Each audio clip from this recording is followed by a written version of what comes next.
Вот один из 13 вагончиков. Здесь у нас живут постояльцы на самоизоляции. Владимир Петухов сегодня стал 21-м жильцом приюта для бездомных в Казани. Мужчина оказался без работы и крыш над головой в самый непростой период – пандемию. По правилам должен выдерживать самоизоляцию, тем более имея инвалидность и хронические болезни. Стараюсь никуда не выходить. Понадобилось на флюорографию съездить, а в магазин вот так за продуктами сходить. В сложной ситуации оказалась и Гульнара Валеева. В Казани не местная. Деньги на съем жилья закончились, а в Буинск домой к родителям вернуться не может. Движение из-за карантина ограничено. Перекрыто движение автобусов междугородних. Ну и ходить по городу, как говорится, без крыши над головой тоже тяжело. А вот Зуфар Валиев в приюте уже 2 года. Рассказывает, столько бездомных здесь не видел никогда.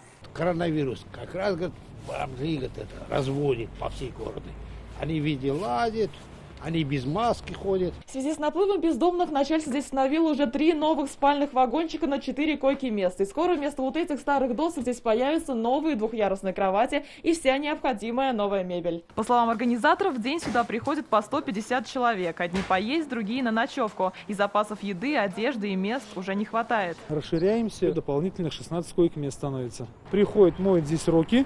Через каждые 1,5-2 часа проводит дезинфекцию. Некоторых бездомных не пугает ни вирус, ни холодная погода, и свой уголок оборудуют себе прямо на улице. Сейчас в республике для них работает 3 центра социальной адаптации в Казани, Челнах и Бугульме. Проживает там уже более 150 человек. Центры в эти дни продолжают принимать тех, кто нуждается в крови. Прежде чем взять человека с улицы и поместить в это учреждение, он проходит флюорографическое обследование, обследование со стороны всех медиков. Как только появляются какие-то малейшие подозрения, безусловно, этот человек изолируется и приглашается бригада. Если здоровью нуждающихся ничего не угрожает, бездомным помогают восстановить документы и вернуться к нормальной жизни. Юлия Муратова, Рамзиль Гарипов, ТНВ, Казань.